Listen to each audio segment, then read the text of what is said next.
The Winner's Brain: How to Think, Act, and Succeed Like a Champion. Introduction. You were built to win. Listen to me carefully. Right now, as you're hearing these words, something incredible is happening inside your head. Your brain, yes, your brain, is literally rewiring itself. Every single thought you think, every emotion you feel, every action you take is physically changing the structure of your most powerful asset. And here's the beautiful truth that most people never discover. You have complete control over this process. I want you to imagine for a moment that you could open up the skull of a world champion, whether that's a CEO who built a billion-dollar empire, an Olympic athlete who shattered world records, or an artist who created works that moved millions of people. What do you think you'd find? A bigger brain? More neurons? Some kind of genetic lottery ticket that the rest of us weren't lucky enough to receive? The answer might surprise you. Neuroscientists have studied the brains of high performers for decades, and what they've discovered will change everything you think you know about success. The brains of champions aren't fundamentally different from yours.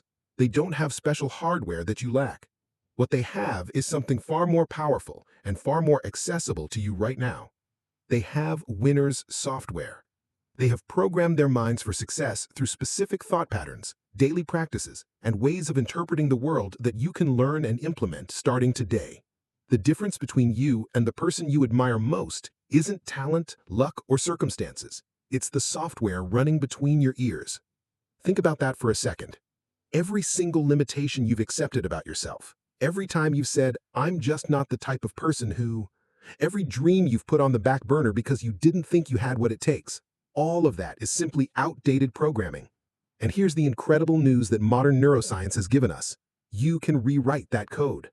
Your brain is not fixed. It's not set in stone at age 25 or 35 or even 65. The scientific term for this is neuroplasticity, and it's perhaps the most empowering discovery in the history of human psychology. Your brain remains malleable, changeable, and upgradable throughout your entire life. Every day you have the opportunity to literally sculpt your mind into the tool of a champion. But here's where most people get it wrong. They think success is about grinding harder, working longer hours, or forcing themselves through sheer willpower to do things they hate. That's the old model, and frankly, it's exhausting.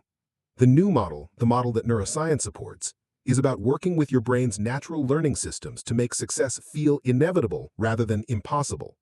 When you understand how your brain actually works, when you know which buttons to press and which levers to pull, something magical happens. The behaviors that once required massive effort become automatic. The thoughts that used to drain your energy start to energize you. The person you're becoming starts to feel more natural than the person you used to be. This isn't positive thinking. This isn't wishful dreaming. This is applied neuroscience. This is the practical application of decades of research into how champions actually think and operate at the deepest level of their being. Over the next several hours together, I'm going to take you on a journey inside the winner's brain.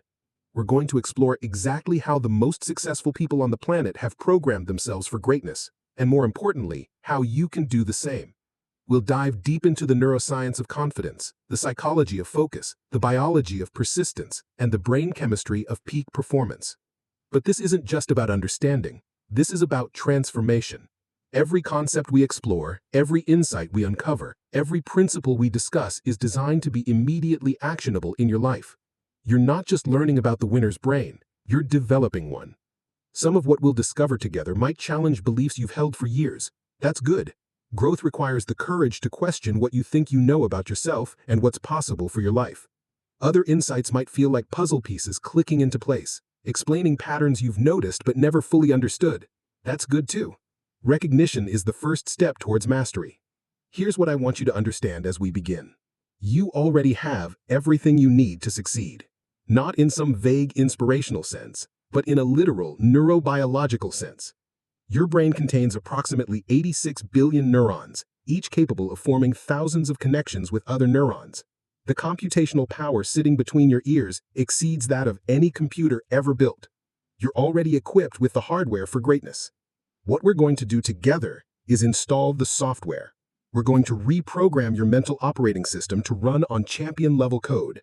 We're going to teach your brain to automatically seek opportunities instead of obstacles, to interpret challenges as growth opportunities instead of threats, and to maintain unwavering belief in your ability to figure things out. This is your personal success reprogramming session.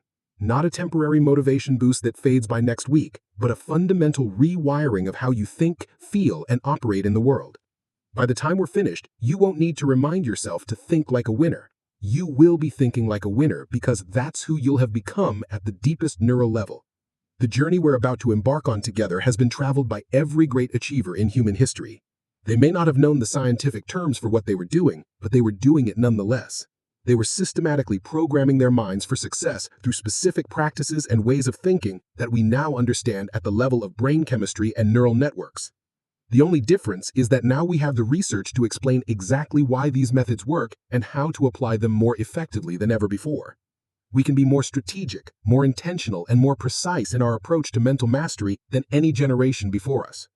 So as we dive into this exploration of the winner's brain, I want you to listen not just with your conscious mind, but with your entire nervous system. Let these ideas penetrate deeply. Let them challenge your assumptions about yourself and what's possible for your life. Let them inspire new possibilities. But most importantly, let them guide you toward action. Because here's the ultimate truth we'll return to again and again. Your brain changes based on what you do with it. Reading about these concepts isn't enough. Thinking about them isn't enough. You have to implement them, practice them, and make them part of who you are at the cellular level. Are you ready to discover what you're truly capable of? Are you ready to unlock the winner's brain that's been waiting inside you all along? Are you ready to become the person you've always known you could be, if you just knew how? Then let's begin. Your transformation starts now. Chapter 1. The Champion's Mindset. There's a moment in every champion's journey when they stop asking, "Can I do this?" and start asking, "How will I do this?" It's a subtle shift, but it changes everything. The question itself rewires the brain to seek solutions instead of dwelling on problems, to focus on possibilities instead of limitations, to automatically assume success is achievable rather than hoping it might be possible. This shift represents the fundamental difference between what psychologist Carol Dweck calls a fixed mindset and a growth mindset. But here's what most people don't understand about Dweck's groundbreaking research. This isn't just about positive thinking or changing your attitude. This is about literally restructuring your brain to operate like a high-performance machine. When neuroscientists examine the brains of people with growth mindsets versus fixed mindsets, they find measurable differences in neural activity.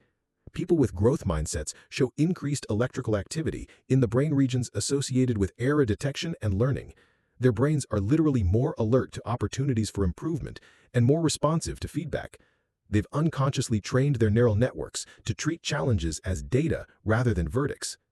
Let me paint you a picture of how this plays out in real life. Imagine two people starting the same business. Both face the inevitable setback. Let's say their first major client decides to go with a competitor. The person with a fixed mindset interprets this event through the lens of personal inadequacy. "I'm not cut out for this. I don't have what it takes. Maybe I should stick to what I know." Their brain's threat detection system activates, flooding their nervous system with stress hormones and shutting down creative problem solving. The person with a growth mindset processes the exact same event completely differently. Interesting. What can I learn from this? What was missing from my proposal? How can I improve my approach for the next opportunity? Their brain's reward system activates, releasing dopamine that enhances learning and pattern recognition. The exact same external event produces entirely different internal chemistry and neural responses. This isn't just psychology, this is biochemistry. This is your brain literally choosing between two different operating systems, one that interprets difficulties as evidence of your limitations, and one that interprets difficulties as opportunities to expand your capabilities. But here's where it gets even more interesting. Stanford researchers have discovered that simply learning about neuroplasticity, the brain's ability to change and grow throughout life, can improve performance across virtually every domain. When students were taught that their brains could develop new abilities through practice and effort, their grades improved significantly. When athletes learned that mental training could physically rewire their neural pathways, their performance increased measurably. The knowledge that your brain can change literally changes your brain. This is called meta-neuroplasticity, and it's one of the most powerful tools in your success arsenal. Right now, as you're learning about the growth mindset, you're not just understanding a concept, you're installing new software that will influence every decision you make from this moment forward. Think about the most successful people you know personally or admire from a distance. I guarantee you that every single one of them has developed what I call an upgrade mindset. They don't see themselves as fixed entities with predetermined limits. They see themselves as works in progress, constantly evolving projects with unlimited potential for improvement. This doesn't mean they're never frustrated or disappointed. Champions feel all the same emotions as everyone else. The difference is in how quickly they metabolize those emotions and transform them into fuel for forward progress. They've trained their brains to ask better questions. Instead of, "Why does this always happen to me?" they ask, "What is this trying to teach me?"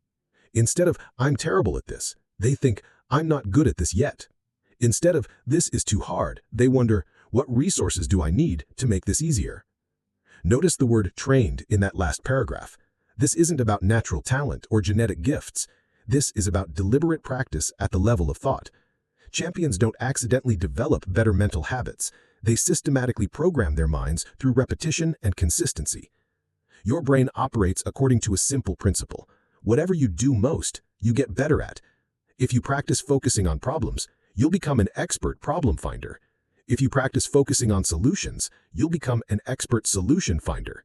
If you practice seeing obstacles as evidence that you can't succeed, your brain will become incredibly efficient at collecting evidence to support that belief. If you practice seeing obstacles as stepping stones to your next level of capability, your brain will become a pattern recognition machine for opportunities and breakthroughs. This is why champions often seem to have all the luck. It's not luck, it's programming. Their brains have been trained to notice and act on opportunities that fixed mindset brains simply don't perceive. They're playing the same game as everyone else, but with superior software. The beautiful truth is that this software is completely teachable and learnable. You don't need to be born with it. You don't need special circumstances to develop it. You need only two things: understanding and practice. Understanding of how your brain works, which you're gaining right now, and practice applying that understanding in your daily life. Here's your first practical assignment, though I prefer to call it your first upgrade opportunity. For the next week, I want you to become a detective of your own mind. Every time you catch yourself thinking in fixed mindset terms, "I'm not good at this. This is too hard. I don't have what it takes," I want you to pause and consciously reframe that thought in growth mindset language. Don't just suppress the original thought. That doesn't work and often makes it stronger. Instead, acknowledge it and then deliberately choose a more empowering interpretation. "I'm not good at this yet, but I can learn. This is challenging, which means it will make me stronger. I don't have what it takes right now, but I can develop what I need." This isn't about being positive for the sake of being positive. This is about training your brain to interpret reality in ways that serve your growth rather than limit it. Every time you make this conscious choice, you're literally strengthening neural pathways associated with resilience, learning, and achievement, while weakening pathways associated with giving up and playing small. Remember, your brain is always changing based on what you feed it. The question isn't whether your mindset will evolve, it's whether you'll direct that evolution consciously or let it happen randomly. Champions take control of their mental programming. They become their own coaches, their own programmers, their own architects of excellence. Within just a few days of this practice, you'll begin to notice something remarkable. The growth mindset responses will start feeling more natural and automatic. Your brain will begin defaulting to empowering interpretations without conscious effort. This is neuroplasticity in action, your brain physically restructuring itself to support your success. And this is just the beginning. As we continue our exploration of the winner's brain, every principle we discover will build upon this foundation of growth mindset. Because once your brain accepts that improvement is always possible, every other success strategy becomes dramatically more effective. You're not just learning about the champion's mindset, you're developing one, and that changes everything. Chapter 2: Neuroplasticity, Rewiring Your Brain for Greatness. Right now, as you're listening to these words, something extraordinary is happening inside your skull. Approximately 1 billion brain cells are firing in precise patterns, creating the electrical symphony that represents your thoughts, emotions, and awareness in this moment. But here's what will blow your mind. This isn't just a one-time performance. Every single thought you think is physically rewiring your brain for future thoughts. This is neuroplasticity in action, and it's the most important discovery in neuroscience history. For centuries, scientists believed that adult brains were fixed, unchangeable hardware. You got what you got at birth, and that was your lot in life. This belief shaped everything from education to therapy to personal development. It was also completely wrong. The human brain is actually the most adaptable organ in your body. It's constantly rebuilding itself based on your experiences, your thoughts, and your actions. Every time you learn something new, practice a skill, or even imagine doing something differently, you're literally sculpting new neural pathways and strengthening existing ones. Let me give you a concrete example that will change how you think about practice and improvement. London taxi drivers undergo intensive training to memorize the city's incredibly complex street layout. Neuroscientist Eleanor Maguire decided to scan their brains to see if all this spatial learning had any physical impact. What she discovered was remarkable. The taxi drivers had significantly enlarged hippocampi, the brain region responsible for spatial navigation and memory. Their brains had physically grown to accommodate their expertise. But here's the most important part.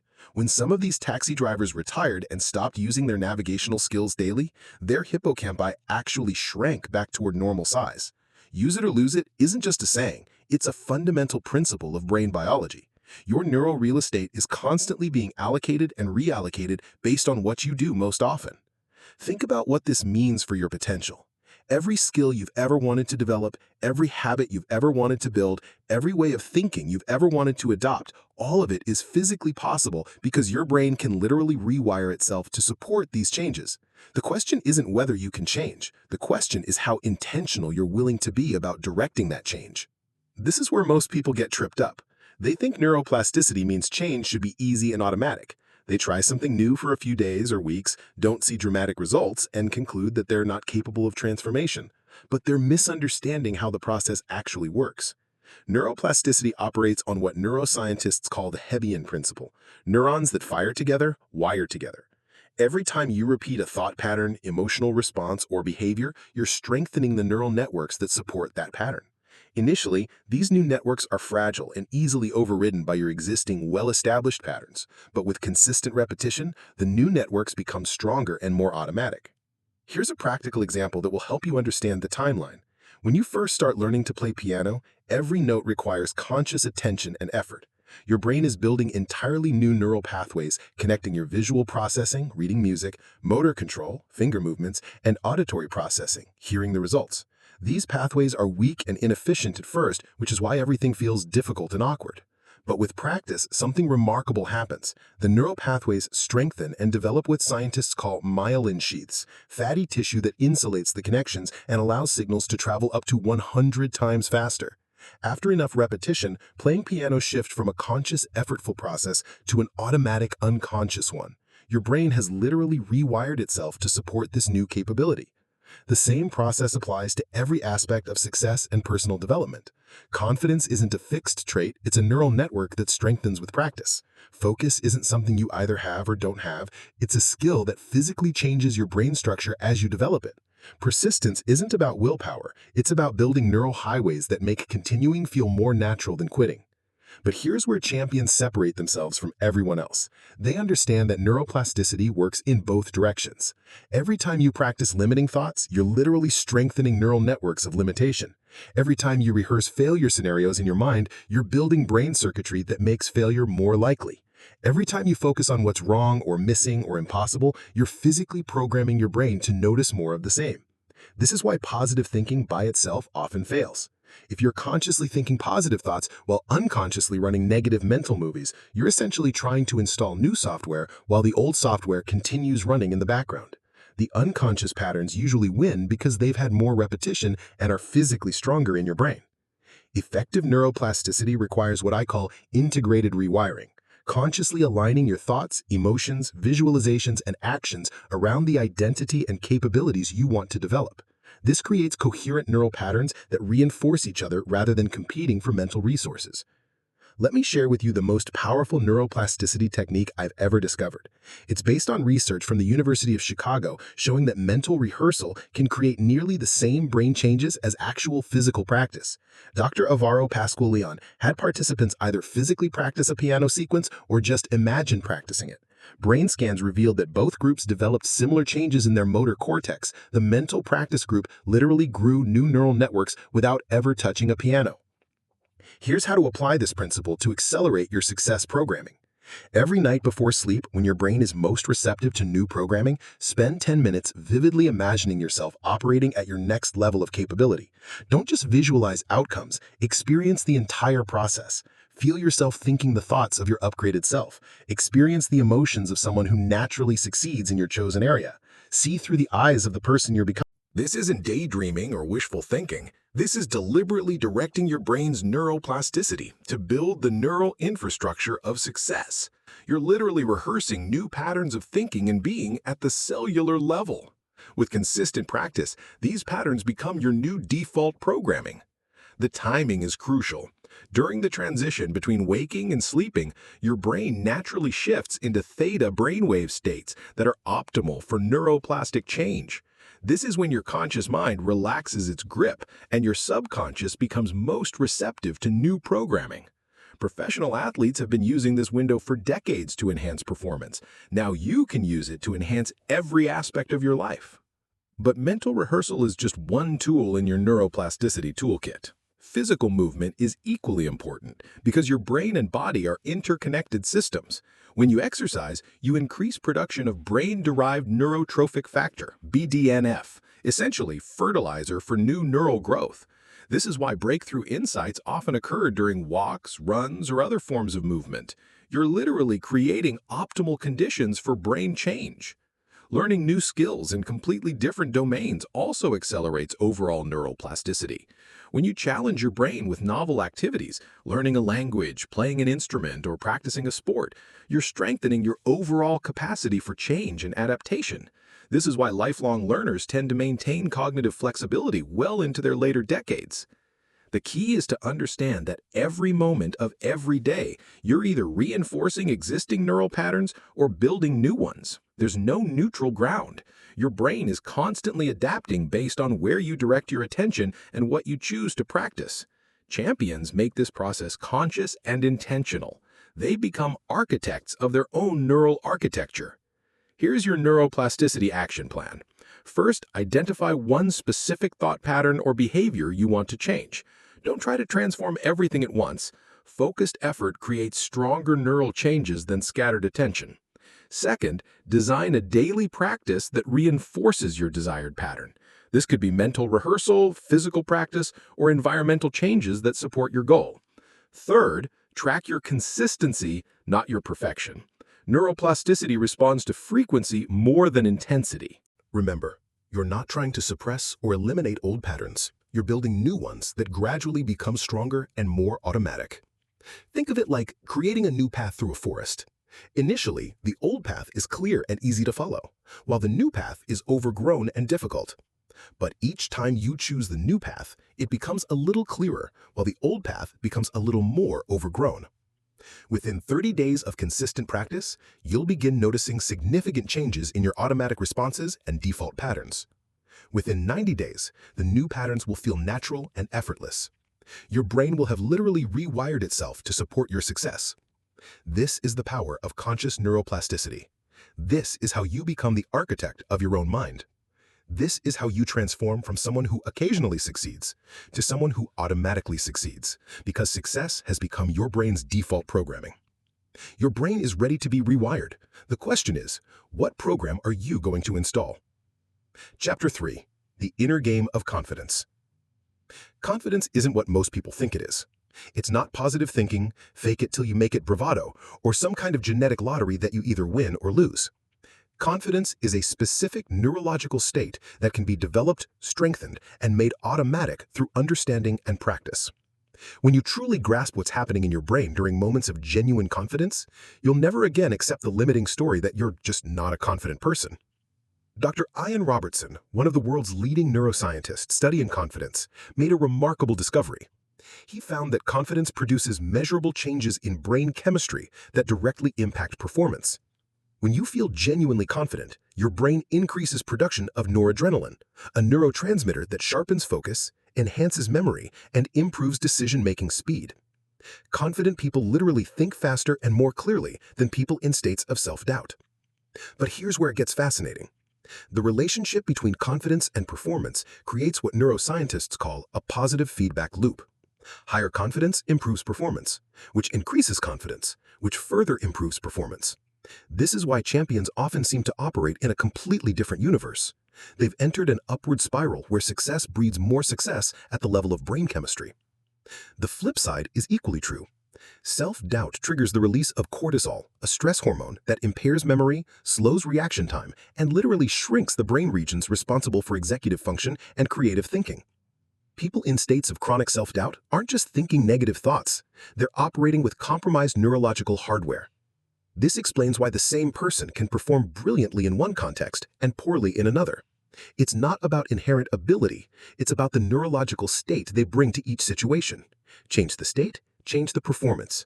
Master the state, master your life. So how do you consciously create the neurological state of confidence? It starts with understanding what confidence actually represents at the deepest level. Confidence isn't the absence of doubt or fear. Champions feel doubt and fear just like everyone else. Confidence is the brain's assessment that you have the resources to handle whatever situation you're facing. Think about driving a car.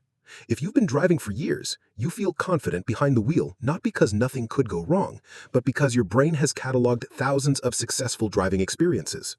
You've built a neural database of evidence that you can handle the complexities of operating a vehicle. This sense of confidence is based on actual data stored in your nervous system. This is why traditional confidence-building advice often fails. Telling yourself, "I can do this," when your brain has no evidence to support that statement, creates internal conflict. Your conscious mind is saying one thing, while your unconscious database is saying something entirely different.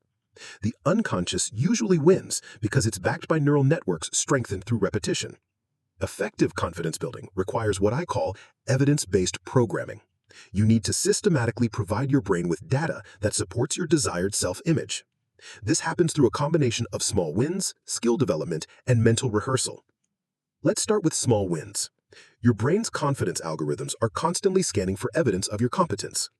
Every time you accomplish something, no matter how minor, you're making a deposit into your internal confidence account. The key is to structure your goals and daily activities to create frequent opportunities for success. Champions understand this intuitively. They break large goals into smaller milestones specifically to generate regular confidence boosts. They celebrate progress, not just outcomes. They acknowledge improvements, not just perfection. They're essentially feeding their brain a steady diet of evidence that they're capable, competent, and moving in the right direction. But here's what most people miss. Your brain doesn't distinguish between confidence gained through external achievements and confidence gained through mental training. Research shows that vividly imagining successful performances creates similar neural changes to actually performing successfully. This means you can literally build confidence in your mind before you need it in the real world. Elite athletes have known this for decades. They spend countless hours mentally rehearsing perfect performances, visualizing themselves succeeding under pressure, and emotionally experiencing the feeling of victory. They're not just preparing their bodies, they're programming their brains with the neural patterns of confidence and success. You can use the same approach in your field. Every night, spend time vividly experiencing yourself operating with complete confidence in challenging situations. Feel the calm certainty in your body. Hear the steady strength in your voice.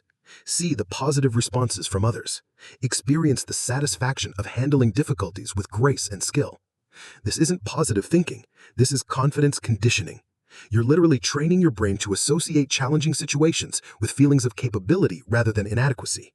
With enough repetition, confidence becomes your automatic response rather than something you have to consciously generate. Skill development is the third pillar of authentic confidence. The more competent you become at something, the more confident you naturally feel doing it. But here's the key insight. You don't need to be perfect to feel confident. You just need to know that you're improving and that you have strategies for handling whatever challenges arise. This is why champions focus on process rather than outcomes. They develop confidence in their preparation, their problem-solving abilities, and their capacity to learn and adapt. They know that they might not have all the answers right now, but they have absolute faith in their ability to figure things out. Your inner critic is confidence's biggest enemy. Everyone has that voice in their head that points out flaws, predicts failure, and reminds them of past mistakes. The difference between confident and unconfident people isn't the presence or absence of this voice, it's how they respond to it. Confident people have learned to relate to their inner critic like an overprotective friend who means well but doesn't always give the best advice. They acknowledge the voice without automatically accepting its assessments. They've developed what psychologists call cognitive distance, the ability to observe their thoughts without being controlled by. Here's a practical technique for dealing with your inner critic. When it starts pointing out everything that could go wrong or reminding you of your limitations, don't fight it or try to suppress it. Instead, thank it for trying to protect you, and then consciously choose a more empowering focus. Thanks for the warning about all the things that could go wrong. I appreciate that you're trying to keep me safe. Now I'm going to focus on what I can do to increase my chances of success. This approach acknowledges the protective intent of the inner critic while refusing to be paralyzed by it. Confident people also understand something crucial about failure and mistakes. They don't see them as evidence of inadequacy. They see them as data for improvement. Their brains are wired to ask, "What can I learn from this?" rather than, "What's wrong with me?" This single shift in interpretation transforms every setback into a stepping stone rather than a roadblock. The neuroscience is clear. People who view challenges and failures as opportunities for growth develop stronger neural networks associated with resilience and confidence. Their brains literally become better at bouncing back from difficulties and maintaining self-assurance under pressure. Here's your confidence development protocol. First, create daily opportunities for small wins. Structure your goals and tasks to ensure frequent successes that your brain can catalog as evidence of your competence. Second, practice mental rehearsal of confident performance in challenging situations. Third, focus on skill development and process improvement rather than just outcomes. Fourth, develop a healthier relationship with your inner critic through acknowledgement rather than resistance. But most importantly, understand that confidence is not a destination, it's a practice. Every single day, you're either building confidence or eroding it through your thoughts, actions, and interpretations. Champions make confidence building a conscious, daily practice, just like physical fitness or skill development. Your brain is ready to experience genuine, unshakable confidence. The neural pathways are there, waiting to be strengthened through proper training and repetition. You don't need to wait for external validation or perfect circumstances. You can begin building champion-level confidence right now, one thought and one action at a time. The only question is, are you ready to stop accepting limitation as your default state and start programming confidence as your new normal? Chapter 4. Focus like a fighter pilot.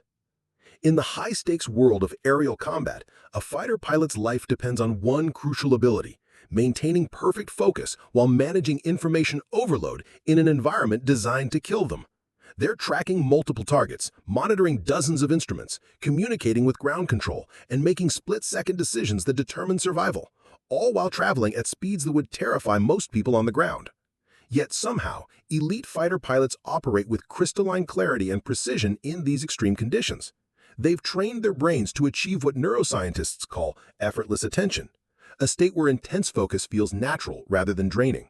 This isn't superhuman ability. It's the result of understanding and applying specific principles of how attention actually works in the brain. The same principles that keep fighter pilots alive can transform your ability to focus in any domain. Whether you're trying to master a skill, build a business, or simply get through your daily tasks without constant distraction, your brain's attention systems operate according to predictable patterns that you can learn to optimize. Let's start with the neuroscience of focus itself. Your brain contains two primary attention networks: the focused attention network and the default mode network. The focused attention network activates when you're consciously directing your mental energy toward a specific task. The default mode network activates when your mind wanders. It's the internal narrator that comments on your experience, replays memories, and imagines future scenarios. Here's what most people don't understand. These networks compete for the same neural resources. When one is highly active, the other is suppressed.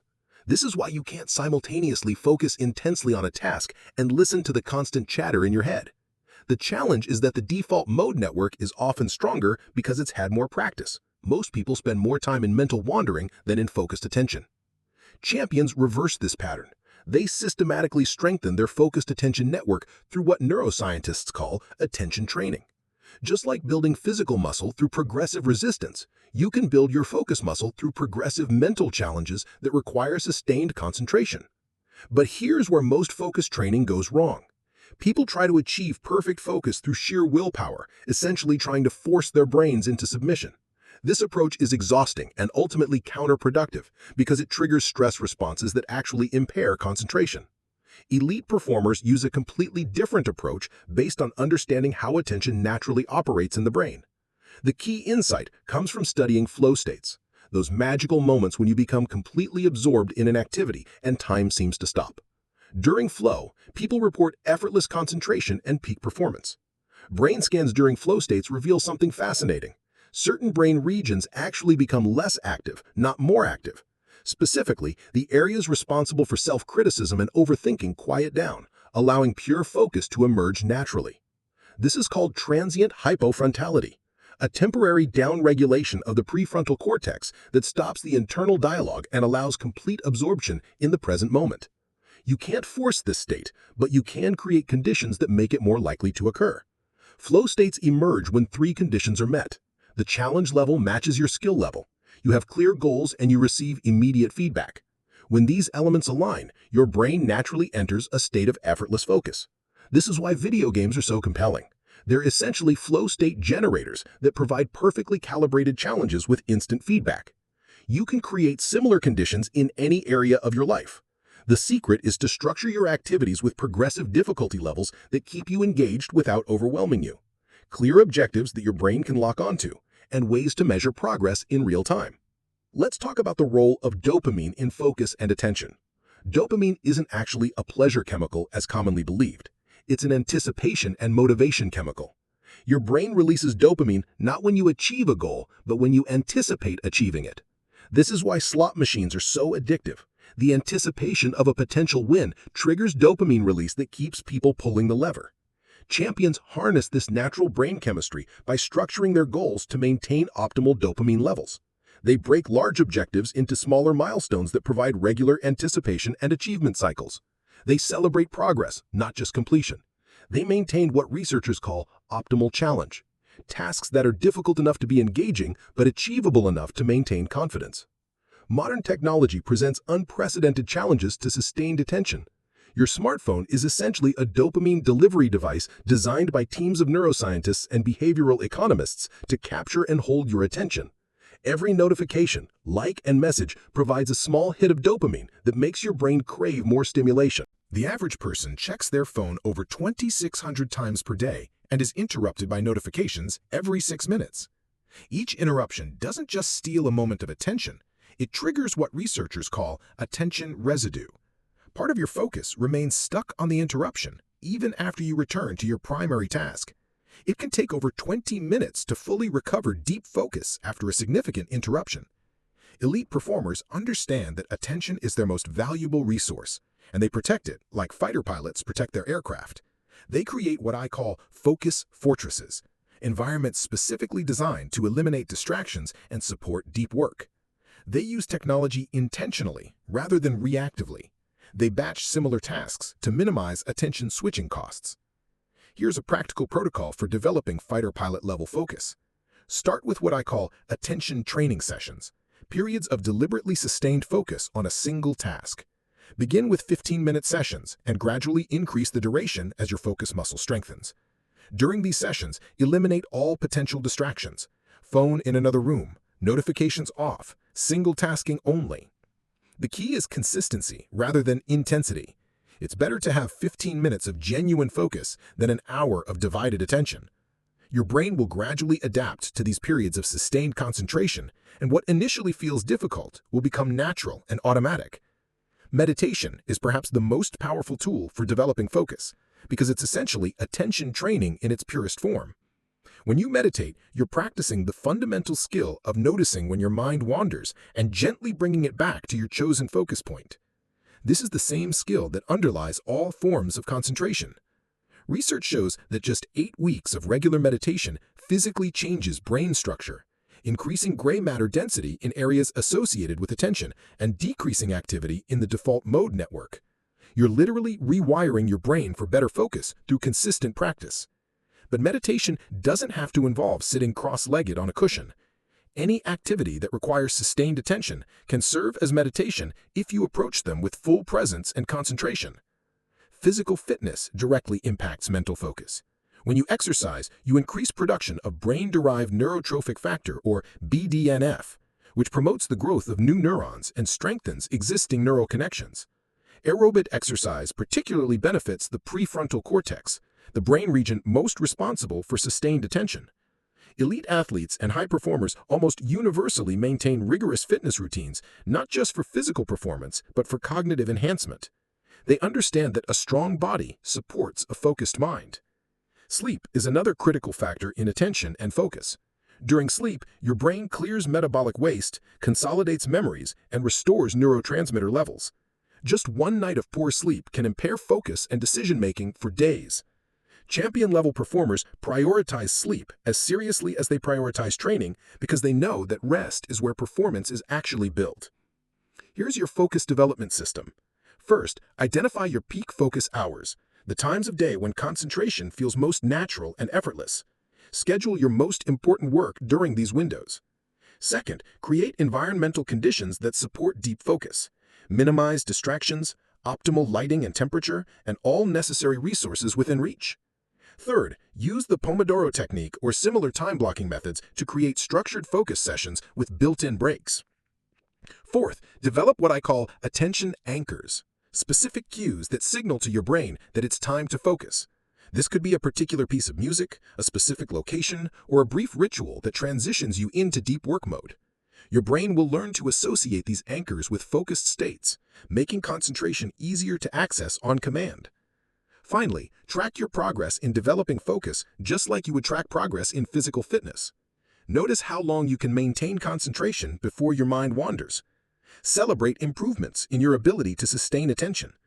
Treat focus development as a skill that improves with practice, rather than a fixed trait that you either have or don't have. Remember, elite fighter pilots aren't born with superior focus. They develop it through systematic training in extremely demanding conditions. You can develop the same level of mental discipline and concentration by applying these same principles consistently in your own life. Your brain has unlimited potential for focused attention. The question isn't whether you can develop fighter pilot level focus. It's whether you're willing to train for it with the same intensity and commitment as someone whose life depends on it. Because in a very real sense, the quality of your life does depend on your ability to focus. In an age of infinite distraction, the ability to maintain sustained attention on what matters most is perhaps the ultimate competitive advantage. Chapter 5. Emotions are fuel, not obstacles. Most people have a completely backwards relationship with their emotions. They see feelings as obstacles to overcome, weaknesses to suppress, or inconveniences to manage. They believe that professional or successful means emotional detachment, that strength requires numbness, and that peak performance happens when emotions are minimized or eliminated entirely. This couldn't be more wrong, and the neuroscience proves it definitively. Champions don't succeed despite their emotions. They succeed because of them. They've learned to harness the incredible power of their emotional systems and transform feelings into fuel for extraordinary performance. Let me explain what's actually happening in your brain when you feel emotions, because understanding this will completely revolutionize your relationship with your inner world. Emotions aren't separate from thinking. They are thinking. Your emotional centers and your cognitive centers are so interconnected that trying to separate them is like trying to separate electricity from light. When neuroscientist Dr. Antonio Damasio studied patients with damage to their emotional processing centers, he made a startling discovery. These patients could still think logically and process information, but they became terrible at making decisions. Without emotional input, they would spend hours debating trivial choices and consistently made poor judgments about their own lives. Emotions are actually your brain's rapid-fire evaluation system. In milliseconds, your emotional centers scan incoming information and provide immediate assessments: opportunity or threat, familiar or novel, approach or avoid. This happens far faster than conscious thought and provides crucial data that your logical mind uses for decision-making. The problem isn't that we have emotions. The problem is that most people never learned how to interpret and utilize emotional information effectively. Let's break down the major emotions and understand what information each one provides. Fear is your brain's threat detection system. It activates when you perceive something that could harm you or interfere with your goals. But here's what's crucial to understand. Fear doesn't distinguish between actual physical threats and psychological challenges. Your brain responds to public speaking, starting a business, or asking someone out with the same basic threat response patterns it uses for avoiding predators. Champions reinterpret fear as excitement. The physiological responses are nearly identical: increased heart rate, heightened alertness, energy surge, but the interpretation completely changes the experience and the outcomes. Instead of "I'm scared, I should avoid this," they think "I'm excited, this matters to me." Same body sensations, completely different meaning. Anger is your brain's boundary protection system. It activates when something violates your sense of fairness, threatens your values, or interferes with your progress toward important goals. Most people either suppress anger entirely or express it destructively. Champions use anger as fuel for determined action and positive change. When something makes you angry, your brain is telling you that something important to you is being threatened or violated. Instead of seeing anger as a negative emotion to control, see it as information about what you value and energy to protect or pursue those values more effectively. Sadness and disappointment are your brain's course correction systems. They activate when you experience loss or when reality doesn't match your expectations. These emotions naturally slow you down, encourage reflection, and motivate you to reassess your approach. Champions don't try to bounce back immediately from disappointment. They use it as an opportunity for deeper learning and strategic adjustment. Joy and excitement are your brain's reward and motivation systems. They activate when you're moving toward goals that align with your values or when you experience progress and achievement. These emotions are designed to be addictive. They make you want to repeat whatever generated them in the first place. But here's where most people go wrong with positive emotions. They wait for them to occur naturally, rather than creating conditions that generate them systematically. Champions engineer joy and excitement into their daily lives through progress tracking, celebration rituals, and purposeful activities that align with their deepest values. Anticipation is perhaps the most misunderstood emotion. Most people see it as pure negativity, but anticipation is actually your brain's preparation system. It activates when you're facing something important and uncertain. The mental rehearsal that anticipation creates, imagining potential problems and solutions, is actually a form of mental training that can improve your performance if channeled correctly. The key is distinguishing between productive anxiety and unproductive anxiety. Productive anxiety motivates preparation, skill development, and strategic thinking. Unproductive anxiety creates rumination, paralysis, and worst-case scenario obsessing without leading to constructive action. Now let's talk about emotional intelligence, which isn't about being good with emotions in some vague sense. Emotional intelligence consists of 4 specific skills: emotional awareness, emotional understanding, emotional regulation, and emotional utilization. Emotional awareness means recognizing emotions as they arise rather than being unconsciously driven by them. Most people are emotionally reactive. Their emotions control their thoughts and actions without conscious intervention. Emotionally intelligent people develop what psychologists call emotional granularity, the ability to distinguish between similar but distinct emotional states and understand what each one represents. Emotional understanding means knowing what triggers your emotions and what information they're providing. Champions become experts on their own emotional patterns. They know which situations tend to generate anxiety, what kinds of challenges create excitement, and how different emotions affect their thinking and performance. Emotional regulation doesn't mean suppressing or controlling emotions. It means managing them strategically. Sometimes you want to amplify certain emotions, sometimes you want to redirect them, and sometimes you want to metabolize them quickly and move forward. Elite performers develop specific techniques for each of these approaches. Emotional utilization is the highest level skill, using emotions as fuel for enhanced performance. This is where champions truly separate themselves. They don't just manage emotions, they harness them as sources of energy, motivation, and insight. Here are the specific techniques champions use to transform emotions into performance fuel. First, they practice emotional labeling. When they feel something, they name it specifically. I'm feeling anticipatory anxiety about tomorrow's presentation, or I'm experiencing frustration that my progress is slower than I expected. This simple act of labeling activates the prefrontal cortex and reduces the intensity of negative emotions, while providing clarity about what's actually happening. Second, they use reappraisal techniques. Instead of trying to change what they feel, they change what their emotions mean. Nervousness becomes excitement. Pressure becomes privilege. Obstacles become opportunities. This isn't positive thinking. It's strategic interpretation based on neuroscience research showing that meaning determines emotional impact more than circumstances do. Third, they develop somatic awareness, the ability to feel emotions in their bodies rather than just thinking about them intellectually. Emotions are physical experiences first and mental experiences second. Champions learn to feel the energy of anger in their chest, the lightness of joy in their heart, the tension of anxiety in their stomach. This body awareness allows them to work with emotional energy directly rather than just talking about it. Fourth, they use emotional energy for fuel. When they feel angry, they channel that energy into determined action. When they feel excited, they use that energy for creative problem solving. When they feel sad, they allow that energy to deepen their empathy and connection with others. They never waste emotional energy. They always transform it into something constructive.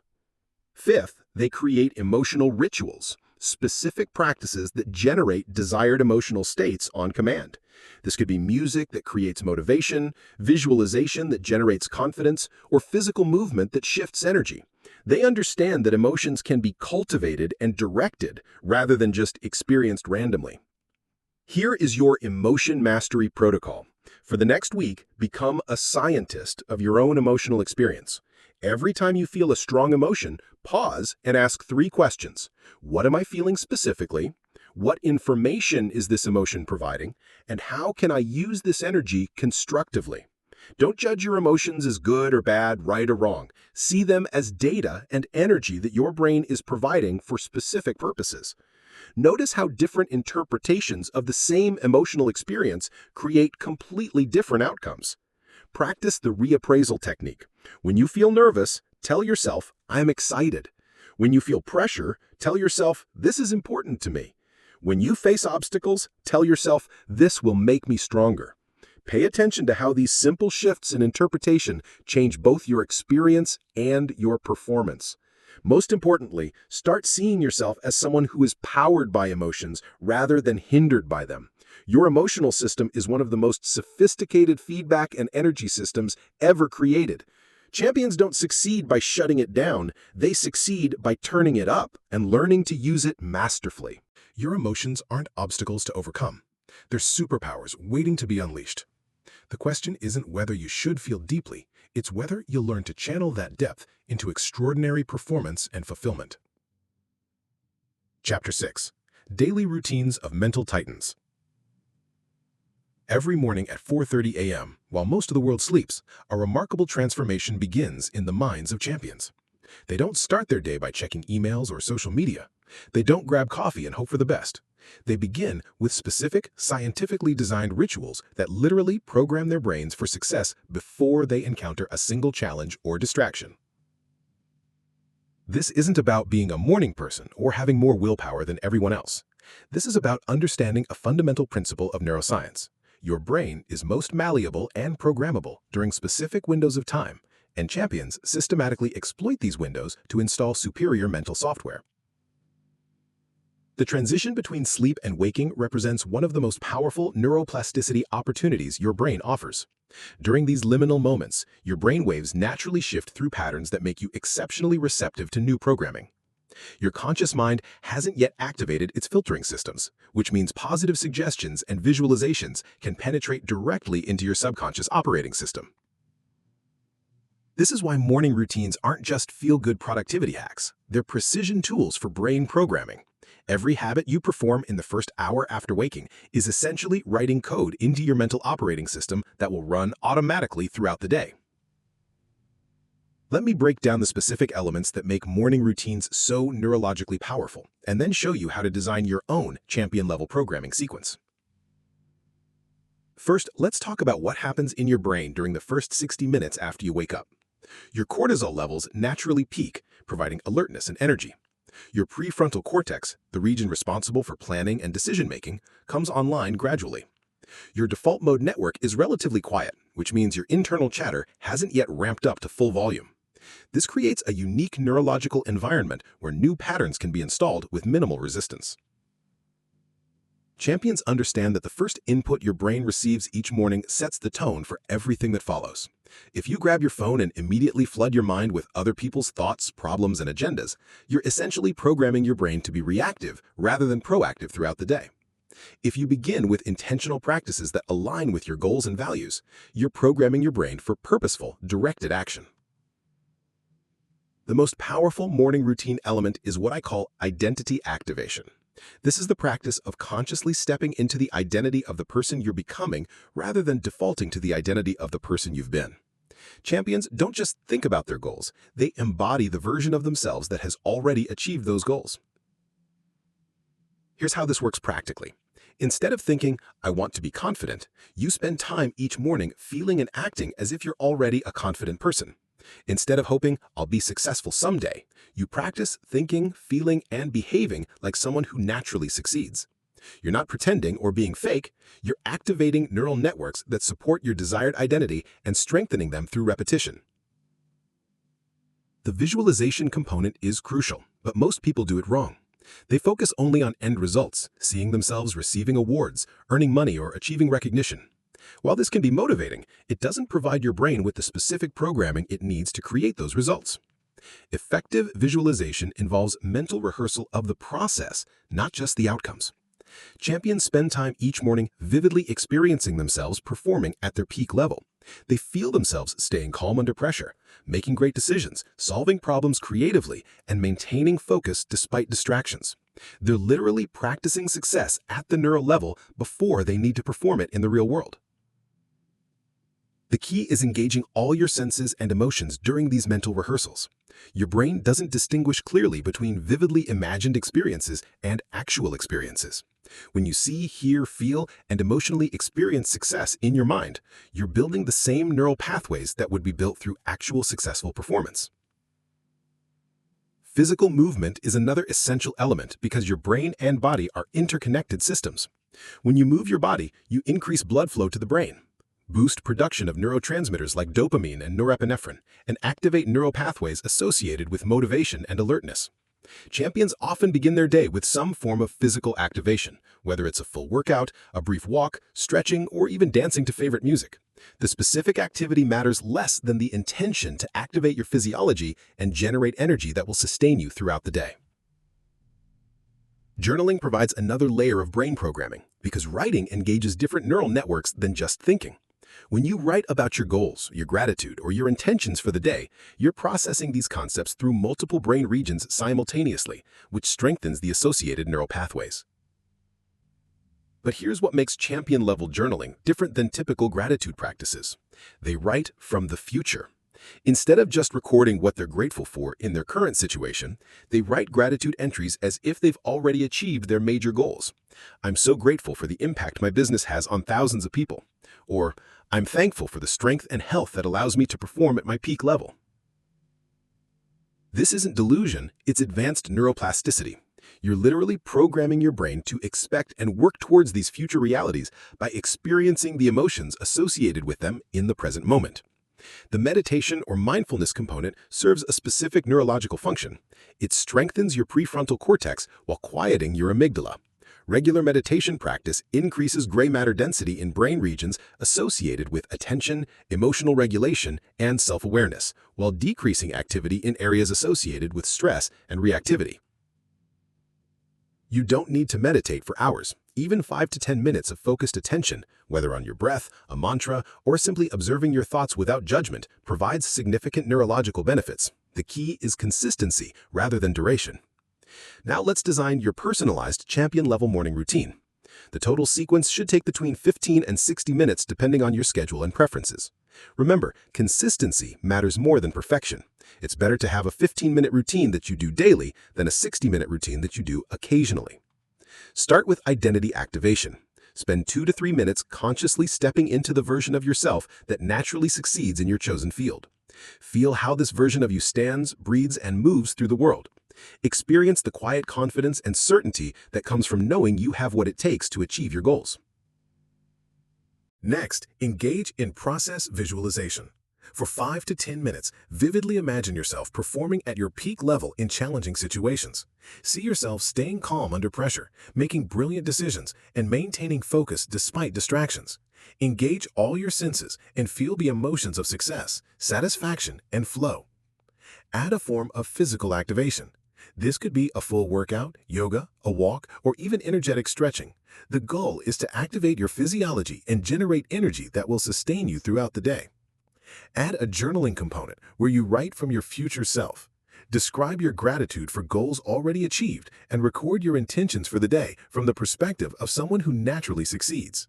Finish with a brief meditation or mindfulness practice. Focus on your breath, repeat a meaningful phrase, or simply observe your thoughts without judgment. This strengthens your attention and emotional regulation capabilities. The evening routine is equally important because it programs your subconscious mind during sleep. Champions end their day by reviewing their progress, acknowledging their wins, and mentally rehearsing successful performance for the following day. They understand that the last thoughts before sleep become the programming that runs during the night. Spend a few minutes each evening reflecting on what went well during the day. What did you do that moved you closer to your goals? What evidence did you create that you're becoming the person you want to be? This reflection strengthens the neural pathways associated with success and progress. Then, set clear intentions for the following day. Visualize yourself performing at your peak level and handling any challenges with skill and confidence. This pre-programming makes the next day's performance more automatic and effortless. Here's what will happen when you implement these routines consistently. Within the first week, you'll notice increased energy, focus, and motivation throughout the day. Within 30 days, these practices will begin to feel natural and automatic. Within 90 days, you'll have literally rewired your brain to default to champion-level thinking and behavior patterns. The most successful people on the planet don't achieve extraordinary results through extraordinary moments. They achieve extraordinary results through extraordinary consistency in their daily programming practices. They understand that success isn't an event, it's a system of daily habits that compound over time. Your morning routine is your daily opportunity to become the architect of your own mind. Every practice you include is a deliberate choice about who you're becoming and how you want to show up in the world. Champions make this choice consciously and consistently. What program will you install in your brain tomorrow morning? Chapter 7. Train your inner grit. There's a moment in every ambitious journey when your initial motivation fades, obstacles seem insurmountable, and quitting feels like the only rational choice. This is the moment that separates champions from everyone else. While most people interpret this feeling as evidence that they should give up, champions recognize it as the exact moment when their real training begins. Psychologist Angela Duckworth spent decades studying high achievers across every domain, from West Point cadets to spelling bee champions to Fortune 500 CEOs, trying to identify the single most important factor that predicted long-term success. What she discovered revolutionized our understanding of achievement. Talent, intelligence, and even opportunity were less important than what she called grit, the combination of passion and perseverance for long-term goals. But here's what most people misunderstand about grit. It's not about gritting your teeth and forcing yourself through unpleasant experiences. That's not grit. That's masochism, and it leads to burnout rather than breakthrough. True grit is a sophisticated psychological skill that can be developed through understanding and practice. Grit operates on 3 distinct levels: neurological, psychological, and strategic. At the neurological level, gritty people have literally rewired their brain to interpret obstacles as temporary challenges rather than permanent limitations.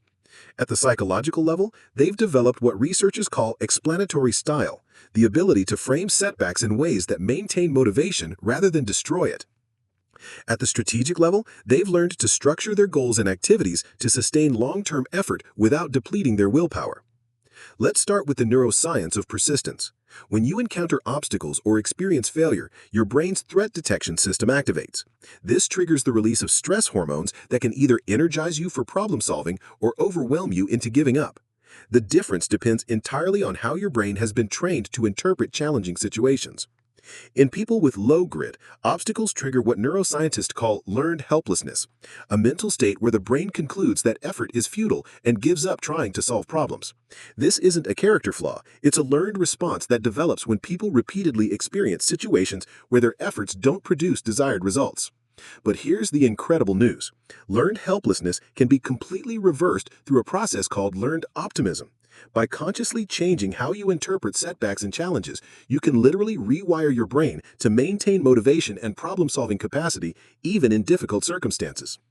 The key insight comes from research on what psychologists call explanatory style, how you explain to yourself why good and bad things happen. People with high grit have developed what Martin Seligman calls an optimistic explanatory style that interprets setbacks as temporary rather than permanent. This is a tough period instead of, I'm not cut out for this. Specific rather than global. This particular approach didn't work. Instead of, I'm terrible at everything. External rather than internal. I need better strategies instead of, I'm fundamentally flawed. This isn't about being unrealistically positive or ignoring real problems. It's about framing difficulties in ways that maintain your sense of agency and possibility rather than creating learned helplessness. Champions also understand something crucial about the relationship between passion and perseverance. Most people think you need to find your passion first and then persevere in pursuing it. Research suggests the opposite is often true. Perseverance in developing skills and contributing value often leads to passion, not the other way around. This is called the passion paradox. When you stick with challenging activities long enough to develop mastery, you begin experiencing what psychologists call intrinsic motivation, satisfaction that comes from the activity itself rather than external rewards. This creates a positive feedback loop where increased skill leads to increased enjoyment, which leads to increased effort, which leads to even greater skill. The practical implication is profound. You don't need to wait until you feel passionate about something to pursue it with grit. You can develop passion through committed practice and gradual mastery. Champions often report that they didn't initially love what they became world-class at. They loved the process of getting better and the identity that came with excellence. Now let's talk about the strategic aspects of grit development. Willpower research has revealed that self-control is a limited resource that gets depleted through use. People who try to power through challenges using pure willpower often burn out because they're using an unsustainable approach. Champions develop what researchers call effortless grit by creating systems that reduce reliance on willpower. They structure their environment to make persistence easier and quitting harder. They build habits that automate desired behaviors. They create accountability systems that provide external motivation when internal motivation wanes. One of the most powerful grit-building strategies is what I call micro-persistence, the practice of continuing in very small ways even when you can't continue in big ways. When champions feel overwhelmed or depleted, they don't stop completely. They scale down their efforts to the smallest possible positive action and maintain momentum. For example, if you're building a business and feel too overwhelmed to work on your business plan, you might spend just 5 minutes researching your target market. If you're learning a skill and feel too tired for a full practice session, you might spend just 2 minutes reviewing fundamentals. These micro efforts maintain your identity as someone who doesn't give up, while preventing the complete stoppage that often leads to permanent quitting. Physical resilience directly impacts psychological grit. Your brain and body are interconnected systems, and physical practices that build endurance, strength, and stress tolerance translate directly into mental toughness. This is why so many high achievers maintain rigorous fitness routines. They understand that physical training is mental training. Deliberate discomfort practice is particularly powerful for grit development. This involves voluntarily exposing yourself to manageable levels of physical or mental discomfort to build your tolerance for difficulty. Cold showers, challenging workouts, meditation, or any activity that requires you to continue despite discomfort strengthens the neural pathways associated with persistence. The key word is manageable. You want to stretch your comfort zone, not traumatize yourself. The goal is to gradually expand your window of tolerance for difficulty while maintaining the ability to think clearly and make good decisions under stress. Goal hierarchy is another crucial element of sustainable grit. Champions organize their goals into what researchers call a goal pyramid, with their ultimate life purpose at the top, supported by major long-term goals in the middle and specific daily actions at the bottom. This hierarchy helps them maintain perspective during difficult periods by connecting immediate challenges to larger purposes. When you're clear about why your efforts matter at the deepest level, temporary setbacks become much more manageable. You're not just trying to achieve arbitrary objectives, you're pursuing something that aligns with your core values and desired identity. This connection provides emotional fuel that sustains effort even when external rewards are distant or uncertain. Social support systems play a critical role in grit development. Humans are inherently social creatures, and our persistence is significantly influenced by the people around us. Champions carefully curate their social environment to include people who model and reinforce gritty behavior. This doesn't mean surrounding yourself only with people who agree with you or make you feel comfortable. It means building relationships with people who believe in long-term effort, who support your growth even when it requires short-term sacrifices, and who challenge you to maintain high standards for yourself. Mentorship is particularly powerful because it provides you with someone who has already demonstrated grit in your area of interest. They can help you normalize the difficulties you're experiencing and provide strategies for persisting when motivation wanes. Even more importantly, they serve as living proof that your goals are achievable through sustained effort. Growth tracking is essential for maintaining grit because it provides evidence that your efforts are creating results even when progress feels invisible day to day. Champions develop sophisticated systems for measuring and celebrating incremental improvement rather than waiting for major breakthroughs. This could involve keeping detailed records of your daily efforts, taking regular measurements of relevant metrics, or creating visual representations of your progress over time. The specific method matters less than having objective ways to see that you're moving forward rather than spinning your wheels. Here's your grit development protocol. First, identify one area where you want to build greater persistence and long-term commitment. This should be something that matters deeply to you and requires sustained effort over months or years rather than quick results. Second, examine your explanatory style around setbacks in this area. When things don't go as planned, do you tend to interpret this as permanent, global, and internal? Practice reframing obstacles as temporary, specific, and external without avoiding responsibility for your role in finding solutions. Third, create environmental supports that make persistence easier. Remove temptations that lead to giving up. Build accountability systems and design your space to cue productive behaviors rather than avoidance behaviors. Fourth, implement micro-persistence practices. Identify the smallest possible positive action you can take in your chosen area and commit to doing this even on days when you can't do more. This maintains momentum and preserves your identity as someone who doesn't quit. Fifth, connect your efforts to larger purposes and values. Spend time clarifying why this goal matters to you beyond just achievement or external recognition. What kind of person will you become through pursuing this with grit?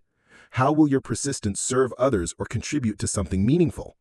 Finally, build your physical and mental resilience through deliberate discomfort practices. Challenge yourself regularly with activities that require you to continue despite wanting to stop. This builds the psychological muscle you need for long-term persistence.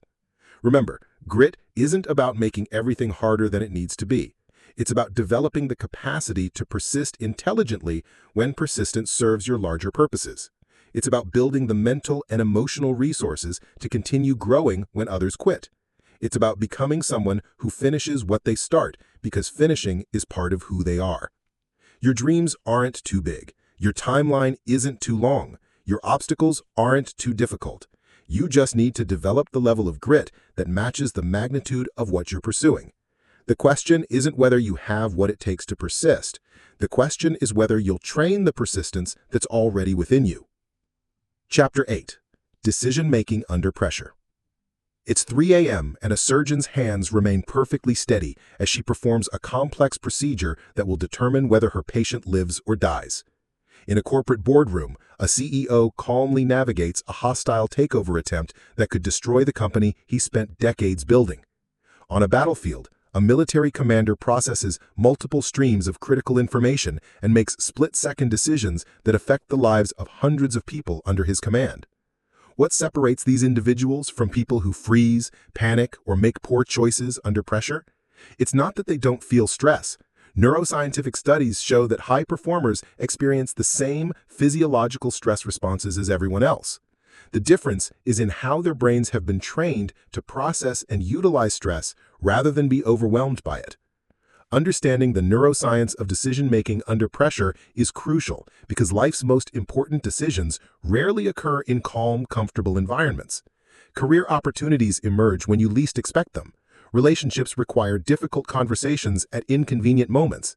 Financial decisions must be made with incomplete information and time constraints. Your ability to think clearly and choose wisely under pressure will determine your success more than almost any other skill. Let's start with what actually happens in your brain when you're under pressure. The moment your brain perceives a high-stakes situation, it activates what neuroscientists call the acute stress response. Your amygdala, the brain's alarm system, releases a flood of stress hormones, including adrenaline and cortisol. These chemicals serve an important function. They increase your alertness, sharpen your focus, and provide energy for dealing with challenges. But here's the catch. The same system that can enhance your performance can also sabotage it.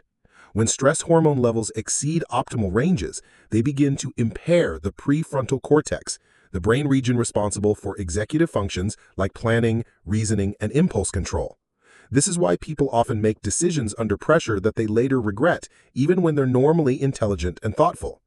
The key insight is that stress affects decision-making quality in a U-shaped curve. Too little stress and you lack the arousal necessary for peak performance. Too much stress and your cognitive abilities become impaired. Elite performers have learned to maintain stress levels in the optimal zone where they experience enhanced focus and energy without cognitive impairment. This optimal zone is called the flow channel, and reaching it consistently requires specific mental training.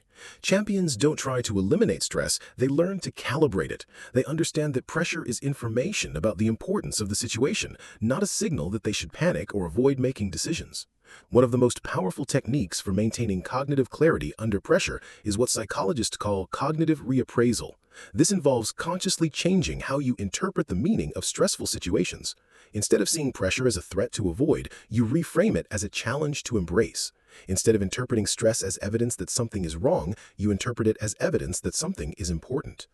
Research shows that this simple shift in interpretation can dramatically improve performance under pressure. When people reframe anxiety as excitement, their decision-making quality improves measurably.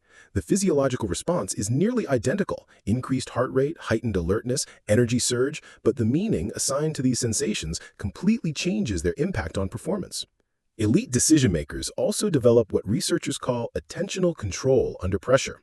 When stress levels rise, there's a natural tendency for attention to narrow and focus on immediate threats rather than broader strategic considerations. This tunnel vision can lead to short-sighted decisions that solve immediate problems while creating larger future difficulties. Elite decision-makers train their brains to maintain what military strategists call situational awareness, even in high-stress situations. They practice making decisions while considering not just immediate consequences, but long-term implications, unintended effects, and second-order consequences. This broader perspective prevents the reactive decision-making that often occurs under pressure. Time pressure is one of the most common factors that degrades decision quality. When people feel rushed, they often default to familiar patterns rather than considering optimal solutions. They satisfice rather than optimize, choosing the first acceptable option rather than exploring alternatives that might be significantly better. Elite performers use time pressure as a focusing tool rather than a limiting constraint. They've developed what cognitive scientists call rapid decision-making frameworks, systematic approaches for processing information and evaluating options quickly without sacrificing quality. These frameworks allow them to make high-quality decisions in compressed timeframes by following proven processes rather than starting from scratch each time. One particularly effective framework is the OODA loop, originally developed for military aviation but now used across many high-pressure domains. OODA stands for Observe, Orient, Decide, Act. Champions cycle through this process rapidly, gathering relevant information, understanding the context, choosing an approach, and implementing immediately while remaining ready to adjust based on feedback. The key is that this becomes an automatic process through practice rather than a conscious checklist they have to remember under pressure. They've trained their decision-making process to the point where it operates efficiently even when their conscious attention is focused on the specific challenges they're facing. Another crucial element of pressure decision-making is what psychologists call emotional regulation. Strong emotions, whether fear, anger, excitement, or frustration, can cloud judgment and lead to impulsive choices. Champions don't suppress emotions under pressure, they acknowledge them and use them as additional information rather than allowing them to drive decisions. This requires developing what neuroscientists call metacognitive awareness, the ability to observe your own mental processes while they're occurring. Elite performers can simultaneously experience strong emotions and maintain awareness of how those emotions might be influencing their thinking. This awareness allows them to factor emotional information into their decisions without being controlled by emotional impulses. Physical preparation plays a crucial role in maintaining decision quality under pressure. When your body is in good condition, it processes stress more effectively and recovers more quickly from stress responses. Regular cardiovascular exercise, strength training, and flexibility work all contribute to stress resilience and cognitive performance under pressure. Sleep quality is particularly important because sleep deprivation dramatically impairs decision-making abilities, especially under stress. Champions prioritize sleep as seriously as they prioritize any other aspect of their preparation because they understand that clear thinking under pressure requires a well-rested brain. Nutrition also affects decision-making under pressure. When blood sugar levels are unstable, cognitive performance degrades and stress responses become more intense. Champions maintain stable energy throughout the day through strategic nutrition choices that support sustained mental performance rather than creating energy spikes and crashes. Scenario planning is another powerful tool for improving decision-making under pressure. Champions spend time in advance thinking through potential challenges they might face and developing response strategies. This mental rehearsal means that when pressure situations actually arise, they're not starting from zero. They've already considered options and can implement prepared responses quickly. This isn't about predicting the future or trying to plan for every possible scenario. It's about building what military strategists call response repertoires, collections of proven strategies that can be adapted to various situations. When you've mentally rehearsed similar challenges, your brain can access these patterns quickly under pressure rather than having to generate completely novel solutions. Practice under realistic conditions is essential for developing pressure decision-making skills. Just like athletes train under game-like conditions, champions in other fields expose themselves to high-stakes situations regularly rather than avoiding them. They seek out opportunities to make important decisions under time pressure, with incomplete information and with meaningful consequences. Each experience builds their confidence and competence in handling pressure situations. Here's your pressure decision-making development protocol. First, identify areas where you regularly face high-stakes decisions and assess your current performance patterns. Do you tend to freeze, rush, or make emotional decisions under pressure? Understanding your current patterns is the first step toward improving them. Second, practice cognitive reappraisal techniques. When you feel pressure building, consciously reframe stress as excitement and challenges as opportunities. Notice how this shift in interpretation affects both your emotional state and your cognitive clarity. Third, develop your personal decision-making framework. This could be the OODA loop or another systematic approach that helps you process information and evaluate options efficiently. Practice using this framework in low-stakes situations until it becomes automatic. Fourth, build your physical stress resilience through regular exercise, adequate sleep, and stable nutrition. Your body's ability to handle stress directly affects your brain's ability to think clearly under pressure. Fifth, engage in scenario planning for important areas of your life. Spend time thinking through potential challenges and developing response strategies. This mental rehearsal builds your confidence and prepares your brain for quick decision-making when pressure situations actually arise. Finally, seek out opportunities to practice decision-making under realistic pressure conditions. Don't wait for high-stakes situations to discover how you perform under pressure. Create training opportunities where you can build these skills progressively. Remember, the goal isn't to eliminate pressure or stress from your decision-making process. The goal is to learn to use pressure as an enhancer rather than an inhibitor of your cognitive abilities. Champions don't make great decisions despite pressure. They make great decisions because they've learned to harness pressure as a source of focus, energy, and clarity. Your best decisions are waiting on the other side of situations that currently feel overwhelming. The question is whether you'll develop the skills to access your full cognitive abilities when the stakes are highest and the pressure is greatest. Chapter 9. Build a success environment. Your environment is silently programming your brain 24 hours a day, 7 days a week. Every sight, sound, smell, and sensation is providing input that either supports your success or undermines it. Most people vastly underestimate how much their surroundings influence their thoughts, emotions, and behaviors. Champions understand that environment isn't just background, it's the invisible force that can either amplify their efforts or sabotage them completely. Neuroscience has revealed that your brain is constantly scanning your environment and making unconscious assessments that affect everything from your stress levels to your decision-making quality to your motivation and creativity. These assessments happen far below the level of conscious awareness, which means you might be completely unaware that your environment is working against your goals. Let me give you a concrete example of how powerful environmental influence can be. Researchers at Princeton University conducted a study where they had people perform cognitive tasks in 2 different conditions, a clean, organized workspace and a cluttered, disorganized one. The results were dramatic. People in the cluttered environment showed measurably impaired focus, increased stress hormone levels, and significantly reduced cognitive performance. But here's what's fascinating. When asked about their experience, most participants said they didn't notice any difference between the environments. Their brains were being significantly affected by their surroundings, but the impact was occurring at a subconscious level. This is why environment design is so crucial. Its effects are powerful precisely because they're largely invisible. Your brain evolved in environments where physical surroundings provided crucial information about safety, opportunity, and resource availability. These same neural systems are still operating today, constantly evaluating your environment and adjusting your internal state accordingly. A chaotic environment triggers subtle stress responses that impair creativity and problem solving. A beautiful, organized environment activates neural networks associated with calm focus and optimal performance. The physical spaces where you spend your time are literally programming your mental state. If you work in a cramped, windowless office surrounded by clutter, your brain is receiving constant signals that resources are scarce, space is limited, and you need to be on guard. If you work in a spacious, well-lit environment with natural elements and organized systems, your brain receives signals that resources are abundant, possibilities are open, and you can relax into peak performance. But environment extends far beyond physical space. The people you interact with regularly are perhaps the most powerful environmental factor of all.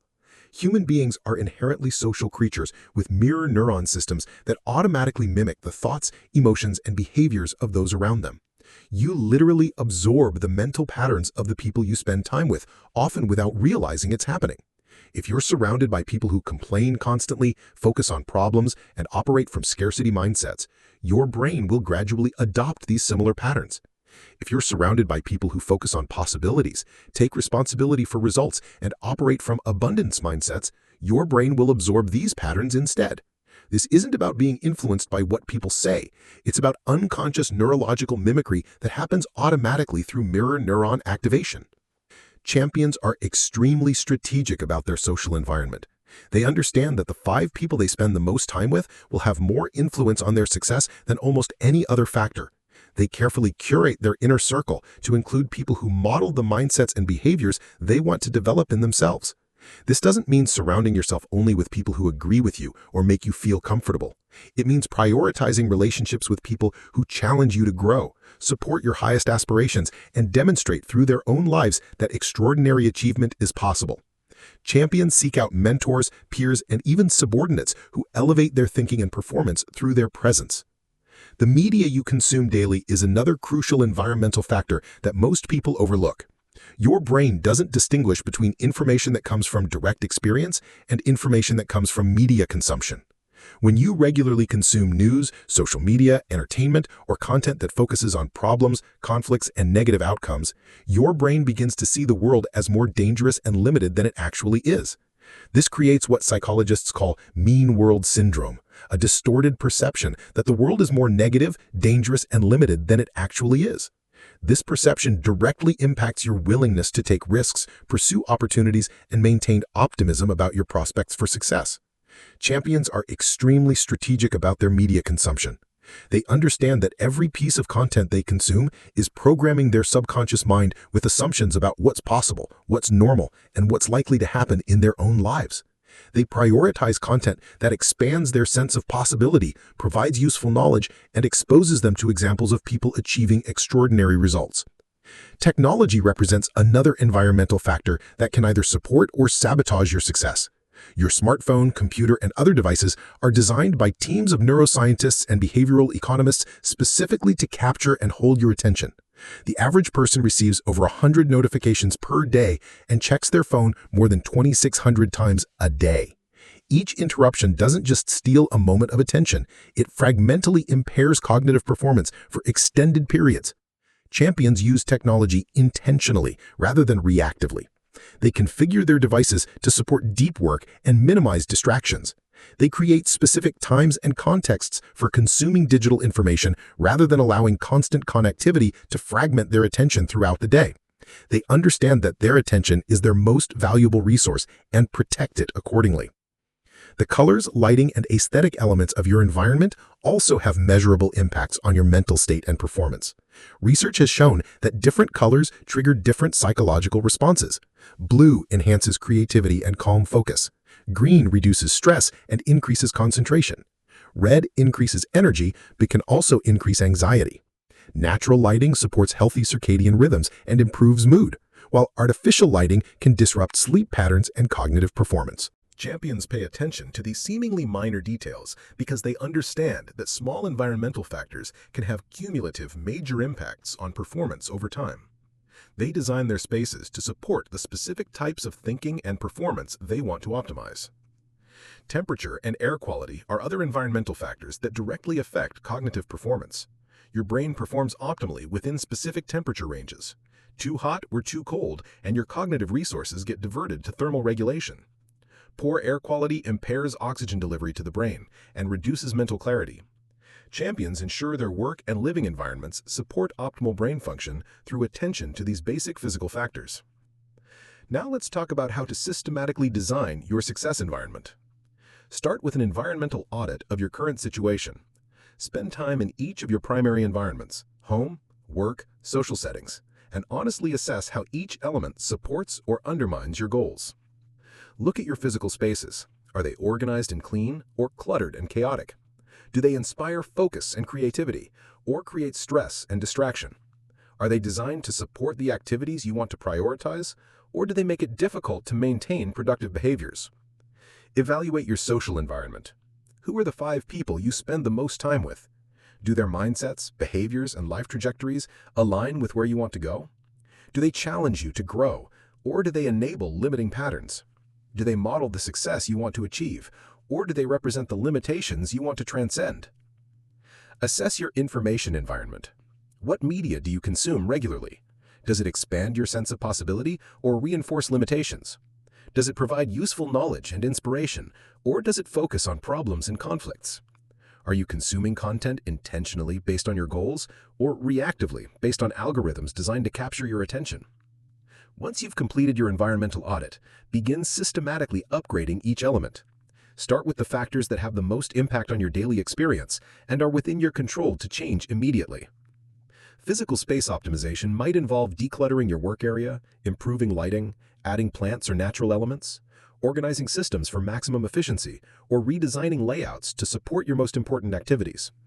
The goal is to create spaces that automatically cue productive behaviors and optimal mental states.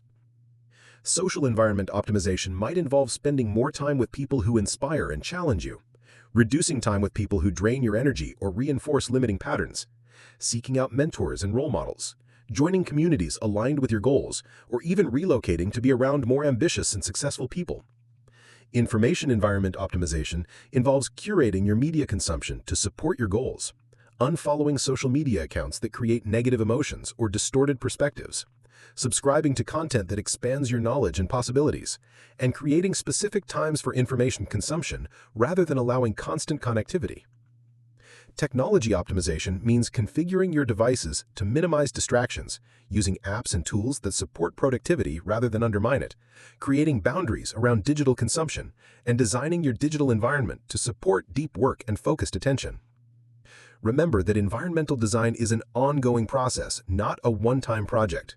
Your needs will evolve as you grow, and your environment should evolve with you.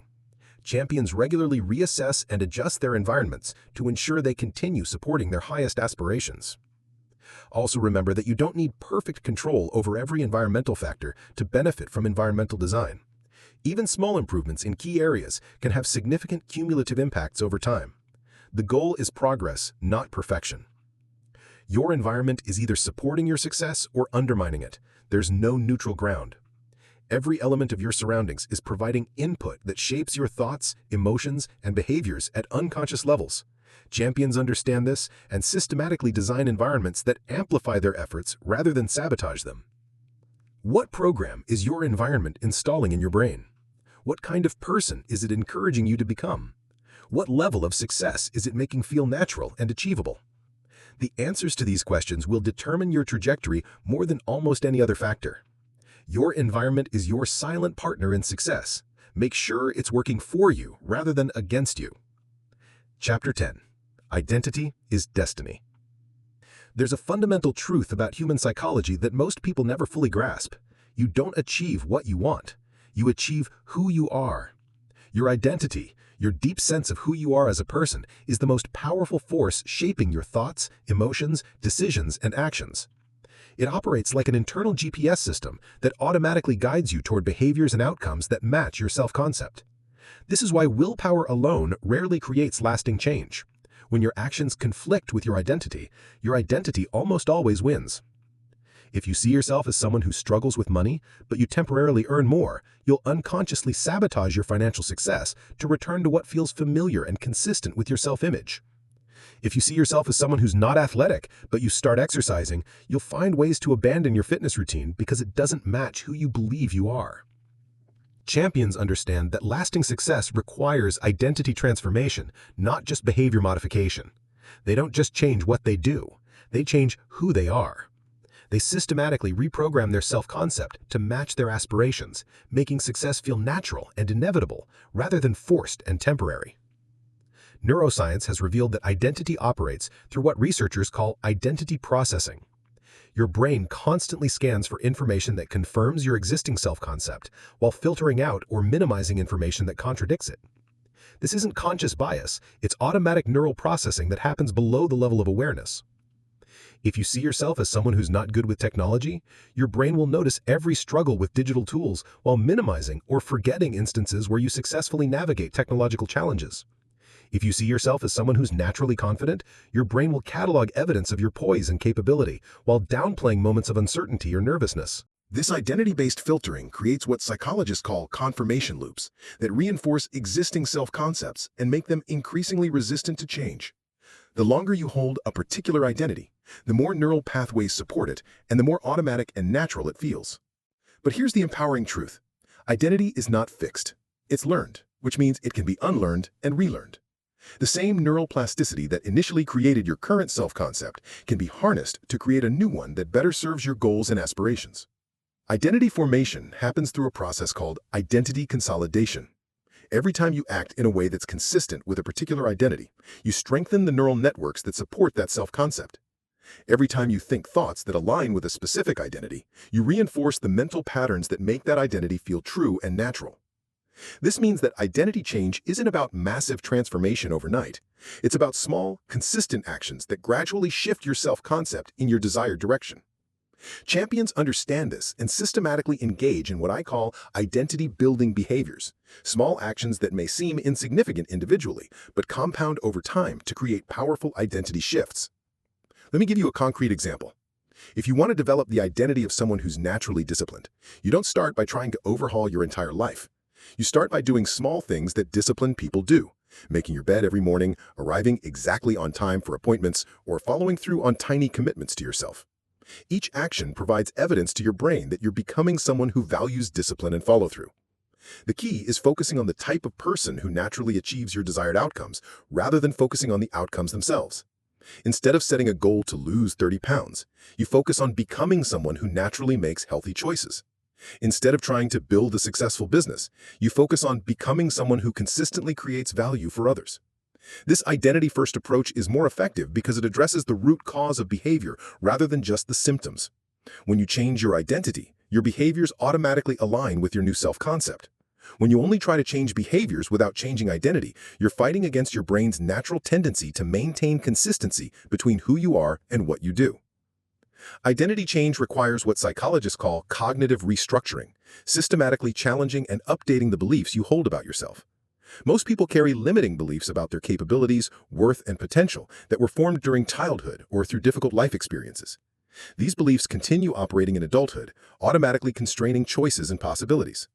Champions engage in regular identity auditing, honest assessment of the beliefs they hold about themselves, and conscious evaluation of whether these beliefs serve their current goals and aspirations. They understand that beliefs formed in the past don't have to determine their future unless they choose to keep them. This process requires courage because it involves acknowledging that some of the stories you've told yourself about your limitations might not be true. It means considering the possibility that you're more capable, worthy, and powerful than you've allowed yourself to believe.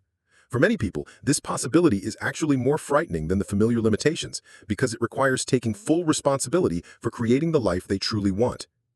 Visualization plays a crucial role in identity transformation because your brain processes vividly imagined experiences similarly to actual experiences. When you consistently visualize yourself operating as your desired identity, you're literally building the neural pathways that support that self-concept. But effective identity visualization goes beyond just imagining successful outcomes. Champions visualize themselves thinking the thoughts, feeling the emotions, and taking the actions of their desired identity. They experience themselves being the type of person who naturally succeeds in their chosen area. This might involve visualizing yourself speaking with the confidence of someone who's naturally charismatic, feeling the calm certainty of someone who's financially secure, or experiencing the quiet satisfaction of someone who's achieved mastery in their field. The more vivid and emotionally engaging these visualizations, the more powerfully they influence your identity development. Language patterns also significantly impact identity formation. The words you use to describe yourself, both in internal self-talk and in conversations with others, reinforce neural pathways associated with particular identities. Champions are extremely conscious of their self-descriptive language and systematically upgrade their vocabulary to support their desired identity. Instead of saying, "I'm trying to get better at public speaking," they say, "I'm developing into a confident speaker." Instead of, "I'm not good with money," they say, "I'm learning to master my finances." Instead of, "I'm not creative," they say, "I'm discovering my creative abilities." These seemingly small language shifts create measurably different neural responses and gradually influence self-concept. Social feedback plays a powerful role in identity formation because humans are inherently social creatures who partially define themselves through their relationships and interactions with others. The feedback you receive from others, both explicit and implicit, either reinforces existing identity patterns or supports identity transformation. Champions strategically seek out social environments that support their desired identity rather than reinforce old limitations. They spend time with people who see and treat them as the person they're becoming, not just the person they've been. They also learn to provide their own internal validation rather than depending entirely on external feedback for identity confirmation. Embodiment practices accelerate identity transformation because your brain receives identity information from your physiology as well as your thoughts. Champions consciously adopt the posture, breathing patterns, movement styles, and energy levels of their desired identity. If you want to develop the identity of someone who's naturally confident, you practice standing, walking, and breathing like a confident person. If you want to embody the identity of someone who's successful, you carry yourself with the presence and energy of someone who's achieved their goals.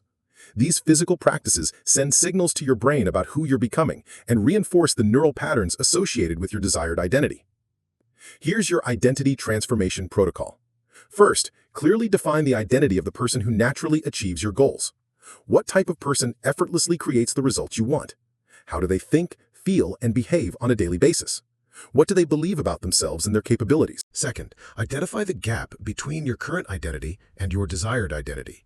What beliefs, thought patterns, or self-concepts do you need to update? What aspects of your current self-image serve your growth, and what aspects limit your potential? Third, design daily identity-building practices. What small actions can you take consistently that align with your desired identity? What language patterns can you adopt that reinforce your new self-concept? What visualization practices can you use to experience yourself as your desired identity? Fourth, create social and environmental support for your identity transformation.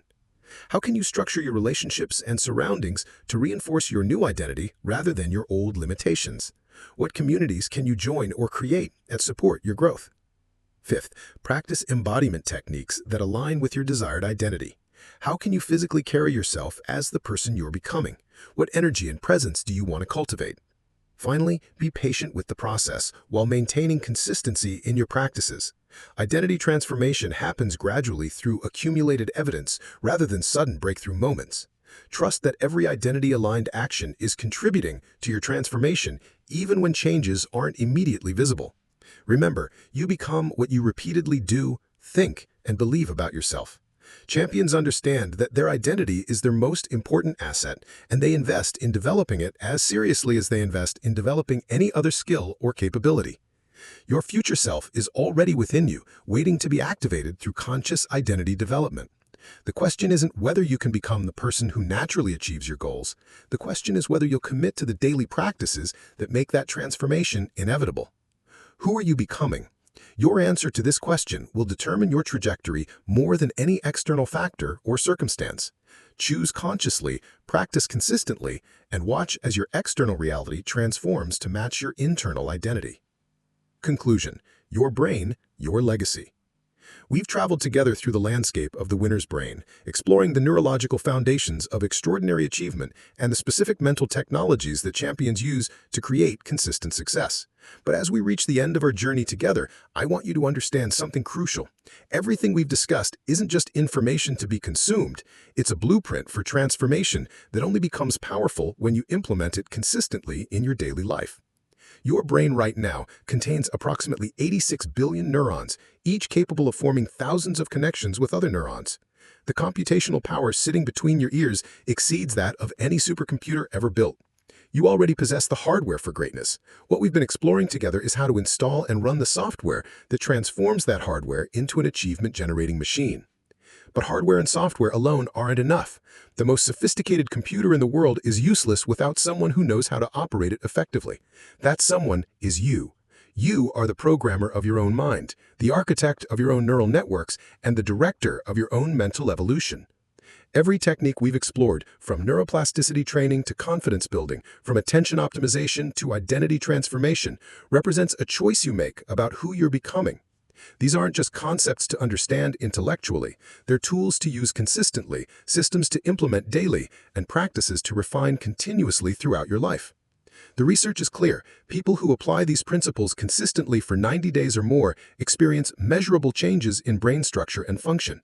Their neural networks literally rewire to support success patterns rather than limitation patterns. But this transformation only happens through practice, not through knowledge alone. Here's what I've learned from studying thousands of high achievers across every domain. The difference between people who succeed and people who struggle isn't talent, luck, or circumstances. It's the willingness to consistently apply success principles even when the results aren't immediately visible. Champions understand that success is built through daily practices that compound over time, not through occasional bursts of motivated effort. This means that your transformation begins the moment you close this book and start implementing what you've learned. Not tomorrow, not next week, not when you feel more ready or when circumstances improve. Right now, your brain is ready to be programmed for success. The only question is whether you'll provide that programming consciously and consistently. Let me remind you of the key principles that will serve as the foundation for your ongoing development. Your mindset shapes your reality at the neurological level. Every thought you think either strengthens neural pathways of limitation or neural pathways of possibility. Champions consciously choose thoughts that serve their growth rather than limit their potential. Neuroplasticity means your brain remains changeable throughout your entire life. You're never too old, too set in your ways, or too far behind to begin rewiring your neural networks for success. Every day offers new opportunities to strengthen the mental patterns that serve your highest aspirations. Confidence is a learnable skill, not a fixed trait. Through evidence-based programming, combining small wins, mental rehearsal, and skill development, you can literally build unshakable self-assurance at the neurological level. Focus is trainable through consistent practice. In an age of infinite distraction, your ability to maintain sustained attention on what matters most becomes your ultimate competitive advantage. Emotions are fuel, not obstacles. Champions don't succeed despite their feelings. They succeed by learning to transform emotional energy into motivation, insight, and determined action. Daily routines program your subconscious mind. The practices you engage in during the first hour after waking and the last hour before sleep have disproportionate influence on your automatic patterns of thinking and behaving. Grit develops through understanding that obstacles are temporary challenges rather than permanent limitations. Persistence isn't about forcing yourself through unpleasant experiences. It's about maintaining effort intelligently when effort serves your larger purposes. Your environment constantly influences your brain below the level of conscious awareness.